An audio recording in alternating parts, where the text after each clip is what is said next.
Hello sir, I am a singer by profession and मैं Indian idol season 9 में भी आई हूँ। एंड सर मैं किसी की फ़ैन नहीं हूँ। सब पलट गए एकदम। सर मैं किसी की फ़ैन नहीं हूँ, बट मैं आपकी बहुत ज़्यादा बड़ी फ़ैन हूँ। एंड सर मैं ये आपसे पूछना चाहती हूँ कि सर मुझे वैसे घबराहट नहीं होती, बट स्टेज पे जाने से पहले मेरा दिल हार्ट बीट तेज़ हो जाती है बहुत ज़्यादा। अभी नॉर्मली जैसे मैंने आपको देखा तो मेरी हार्ट बीट तेज़ हो गई। ओ क्वेश्चन चपाट लगाओ एक एक को पकड़ पकड़ के। ओ मतलब क्या बोला उन्होंने? हार्ट बीट तेज हो गई मतलब एक्साइटमेंट की वजह से हो गई? नहीं बोल रही। आपको लग रहा है प्यार मोहब्बत की बातें हो रही है? हाँ बोलो। हाँ तो सर वो जो घबराहट होती है उसको मतलब कैसे हैंडल करें? मैं अपने आप को समझाती भी हूँ कि नहीं करना, मतलब रिकलेक्ट करती हूँ स्टेज पे जाने से पहले खुद को, बट वो नहीं हो पाता। मे बी बिकॉज के हम जो कर रहे हैं उसके आउटकम को बहुत ज्यादा सीरियसली ले रहे हैं, तब ये रिएक्शंस होते हैं। जैसे अब पहले मैं आता था तो मेरे को होता था यार ये सेशन मेरी लाइफ का बेस्ट सेशन होना चाहिए, ये हो तो एकदम हवा टाइट होने लग जाती थी, नहीं हुआ तो क्या होगा। अब मैं आता हूँ टाइम पास करने के लिए कि आया मजे करे, कुछ हो गया नहीं हुआ कोई बात नहीं, क्या फर्क पड़ता है, किसी के बाप का कर्जा देना है, मतलब आया अपना किया और मजे मजे में आया, मजे मजे में चला गया। तो ऐसे कोई रिएक्शंस नहीं होते हैं। तो कहने का मतलब है आपको ये आपकी लाइफ का गोल होना चाहिए as a singer, you need to sing as if nobody is watching. तो इंडियन आइडल में आप कहां तक गए थे? सर मैं टॉप 14 तक थी। टॉप 14 में थे? हाँ। तो अब आपको क्या करना है, बिल्कुल इस तरीके से आंख बंद करके गाना है कि यहाँ पे कोई है ही नहीं। लाइफ में दोनों चीजें इंपॉर्टेंट है, एक है रियाज जहां से कि आप कुछ सीख रहे हो, एक है जो सीखा उसको एक्सप्रेस करना जहां से आप खाली हो रहे हो। तो अभी आप गाओगे अगले 2 या 3 मिनट के लिए खाली होने के लिए, भरने के लिए नहीं। भरना इन द सेंस कि हम ज्यादातर भरने के लिए गाते हैं कि मतलब गाने के बाद में तालियां मिले या कोई तारीफ करे, वो सब हो गया अपने को भरने के लिए हम गा रहे हैं। उसमें खुद को भी मजा नहीं आता है, औरों को भी मजा नहीं आता है। तो दिल में पूरा आराम से आंख बंद करके पहले कुछ सेकंड्स का पॉज ले लो और फिर जो भी दिल में है उसको गा दो। तो मैं एक सूफी सॉन्ग सुनाती हूँ। हाँ, मुझे नहीं, अपने आप को, मतलब ठीक है ना? हाँ अपने आप को। क्योंकि जैसे ही आपने, हाँ सॉरी मैं बीच में आपको इंटरप्ट किया, बट जैसे ही आपने मेरे लिए गाया ना तो खत्म करते आप मेरी आंखों में देखोगे कि मुझे कैसा लगा, समझ गए? तो मेरे को छोड़ दो, औरों को छोड़ दो। आप ये सूफी सॉन्ग गा रहे हो अपने लिए। सूफी सॉन्ग का मतलब क्या है? जो साफ हो जाता है ना अंदर से, पूरी तरह से खाली है, उसको सूफी बोलते हैं। प्योर, एकदम प्योर। तो आप गा रहे हो जो भी अंदर गंदगी भरी हुई है, जो भी चीजें हैं उसको खाली करने के लिए, जो भी इमोशंस हैं, जो भी कुछ है उसको खाली कर दें। क्योंकि जो खाली होता है ना वो उससे भर जाता है जो एक्चुअल में कुछ है।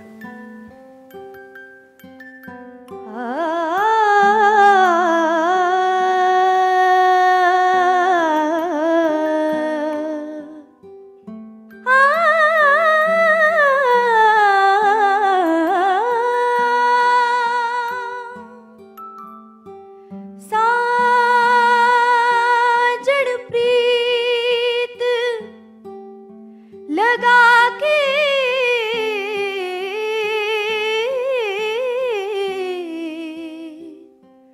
दूर।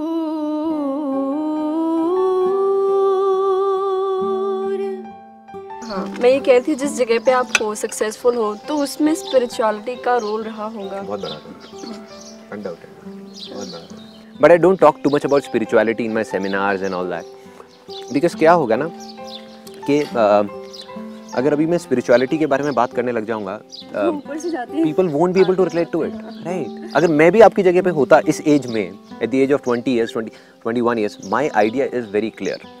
मैं क्या कर रहा हूँ, my idea is not to change somebody who is at the age of say 60 years, 70 years, although अगर वो देख करके चेंज होते हैं तो nothing like it, but that is not my motto. My motto is to bring some kind of change, छोटा सा छोटा या बड़े से बड़ा, जो भी चेंज किसी भी तरीके का in the next generation. My vision is bit long term, मतलब वो अभी में मैं नहीं देख रहा कि अभी क्या होने वाला है ये सब करके। आई एम जस्ट थिंकिंग कि आने वाले 10 साल बाद क्या होगा, 20 साल बाद क्या होगा, 100 साल बाद क्या होगा, 1000 साल बाद क्या होगा। मतलब I am just thinking on those lines, क्या होने वाला है। ये जो चीज़ आज हो रही है, मतलब आज बीज बो रहे हैं ना, अगर आज मैं एकदम से कहूँ कि कुछ हो जाएगा तो नहीं होगा, शायद 20 साल लगेंगे इस पेड़ को पूरा वो होने में, बट जब होंगे तो फिर क्या होगा। That's why I don't talk too much about spirituality, because अगर मैं वो अभी बात करने लग जाऊँगा तो may be 10 years down the line, जब आप लोग 10-10 साल बड़े हो जाओगे, तब मैं शायद स्पिरिचुअलिटी के बारे में बात कर रहा हूँ, because then you will be able to relate to me. Right now I want कि जो जिस लैंग्वेज को समझता है उससे उसी लैंग्वेज में एग्जैक्टली मैं बात कर रहा हूँ. If somebody is from a spiritual background और मैं उनके साथ बैठूं तो I can interact with him for maybe 12 hours और for days and all. But on the other hand if there is somebody जो कर्म योगी है, कर्म योगी इज समबडी लाइक से जिसके लिए कर्म ही है, मतलब काम, वो उनको ये सब बेकार की चीज़ें नहीं समझ आती. स्पिरिचुअलिटी, ये वो, ध्यान ध्यान सब बेकार की चीज़ें उनके लिए. सो उसके लिए I can talk to him in that particular language because I have gone through those stages. I love everything about myself. You know what? I love myself because क्योंकि अगर कोई इंसान खुद से प्यार नहीं कर सकता ना, वो किसी और से नहीं कर सकता. वो ही देंगे ना जो हमारे अंदर है. I can share love with anybody and everybody, चाहे वो हमारे ऑफिस का पियोन हो, चाहे कोई भी हो. अंदर से एक अजीब सी एक फीलिंग सी निकलती रहती है सबके लिए. वो इसलिए क्योंकि अंदर कहीं ना कहीं प्यार भरा हुआ है ना. मैं खुद से प्यार करता हूँ. अगर मुझे खुद से ही नफरत होगी तो मैं सबसे नफरत करूँगा. तो सिंपल, खुद को एक्सेप्ट कर लो ना. अपनी कमियों से भी प्यार करता हूँ. इनफैक्ट उससे ज़्यादा करता हूँ because that creates a balance. अगर सोचो मेरे में कोई कमियाँ ही ना हो तो मेरे से एक्सपेक्टेशंस कितनी बढ़ जाएंगी लोगों की. In fact that problem I face that problem when I came back from Vipassana. जब मैं विपासना से आया तो I was in that kind of an elated zone कि मेरे को ये लग रहा था कि मैं अब एनलाइटेंड हो गया, मैं ये हो गया, मैं वो हो गया. और फिर मैं आ करके अपने घर पे सबको मैंने बोल दिया कि मेरे को ये एक्सपीरियंसेस हुए, वो हुए, ये हुआ, वो हुआ. तो सबकी एक्सपेक्टेशंस इतनी बढ़ गई कि भाई संदीप तो अब तो बिल्कुल ही एक महात्मा टाइप का इंसान बन गया. और फिर जैसे जैसे मेरी कमियां सामने आई एक एक करके कि नहीं भाई कुछ नहीं बदला, उसके एक महीने का that was a temporary zone. Enlightenment is not a point. ये भी एक बहुत बड़ी गलती है. That's what I am reading in Ashtavakra Gita. बहुत सारे लोग एनलाइटेंड हो जाते हैं बट उसके बाद भी किसी चीज़ को पकड़ के रखते हैं. और जब उसको पकड़ लिया तो यू आर नॉट एनलाइटेंड. अगर किसी भी चीज़ को आपने जाकर के पकड़ लिया, उस मोमेंट को आपने पकड़ लिया, उस जोन को आपने पकड़ लिया, एवरीथिंग इज टेम्पररी. एनलाइटनमेंट का मतलब ये है इन सिंपल वर्ड्स. वो आपको चाहे कैसे भी समझ आए, आपको ये समझ आना चाहिए कि चाहे वो अच्छाई है आपकी, चाहे बुराई है, चाहे वो सुख है, चाहे वो दुख है, सब कुछ टेम्पररी है. The moment you understand that and you accept all of that, then you become enlightened.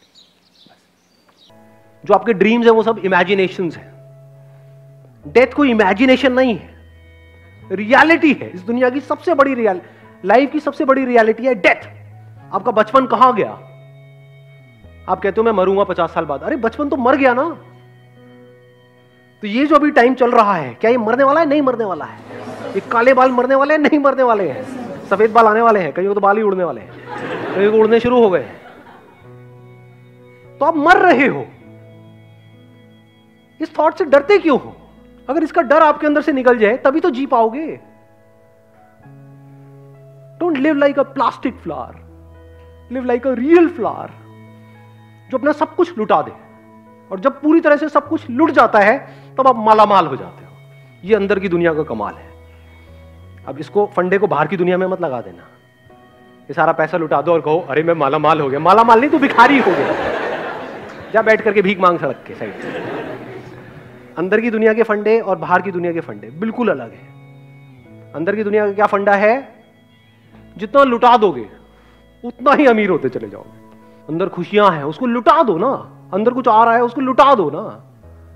किसी के साथ आप रिलेशनशिप में, उसको जाकर के बोल दो ना. और एक बार क्यों बोलना है? दिन में 10 बार बोल दो ना. वहां पर भी हम सोच रहे होते हैं कि बोलूंगा तो कहीं वो सर पे ना चढ़ जाएगा. ये ऐसे चिंतित थॉट आते हैं ना माइंड में. क्यों आते हैं? क्योंकि आपको लग रहा है कि आप हमेशा के लिए जीने वाले हो. एक ही हफ्ता है आपके पास में, अब ये थॉट आएगा. वो सर सामने वाले को पता नहीं होगा कि आप इतना ज्यादा इंटेंस क्यों हुए पड़े हो. बस उसको अच्छा लग रहा होगा. आपको ये नहीं पता है कि मैं इतना एक्साइटेड क्यों हो रहा है सेशन को. एक सेशन ही तो है, बट आपको नहीं पता अंदर क्या चल रहा है. तो आपको मजा तो आ रहा है लेकिन आपको ये नहीं पता क्यों आ रहा है. ऐसे ही रिलेशनशिप में होता है. आप किसी को देख रहे होते हो ना तो आपको कुछ बोलने की जरूरत नहीं है. उसको देखोगे और वो पिघल जाएगा या पिघल जाएगी. खत्म. और एक बार जब आप पूरी तरह से अंदर से खाली हो जाते हो. खाली कब हो जाते हो? जब आप मौत के साथ में एक होते हो. जब आप कल मरने वाले नहीं होते हो, जब आप अभी मर रहे होते हो, जब आप मर चुके होते हो तभी आप जिंदा होते हो. ये कॉन्ट्रडिक्शन है लाइफ में बहुत बड़ा. इन दोनों को हम अलग अलग करके देखते हैं, इसलिए जिंदगी में कभी जी नहीं पाते हैं. मौत को पोस्टपोन करते हैं, ऐसी जिंदगी भी पोस्टपोन हो जाती है.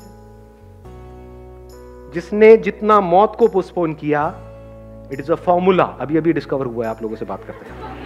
जैसे E = MC². एक फॉर्मूला है ना, अब सुनो एक नया फॉर्मूला। जिस प्रपोर्शन में जितना आप मौत को पोस्टपोन करते हो, उसी प्रपोर्शन में उतना ही जिंदगी भी पोस्टपोन हो जाती है। कैसा लगा फॉर्मूला?